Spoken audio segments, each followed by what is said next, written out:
You see all these houses or cabins all along the river. Ray Cavazos has spent his whole life along the banks of the Rio Grande, where his family rents out several cabins.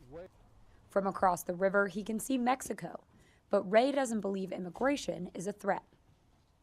We haven't seen a crisis on the border, like they say. We haven't seen that.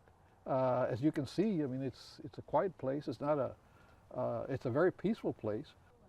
Last year, Congress agreed to fund a portion of the border wall promised by Donald Trump.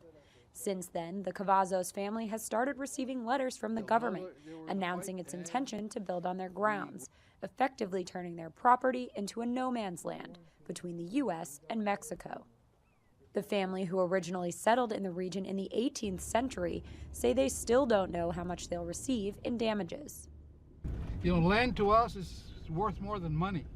You know, we have an actual love for the land. 1 mile. Ray's cousin Fred is disabled and relies on the modest revenue of the cabin rentals to pay his medical bills. The family wants to bring their case to court. He wants to put in a fence or get a wall. And what about the people that somehow I'm going to die because of this stupidity? Several kilometers down the river at the Lomita Mission, Father Roy shares the same concerns. He and his diocese are in the early stages of suing the government to protect the town's 100-year-old chapel, which is at risk of being caught between the wall and the river.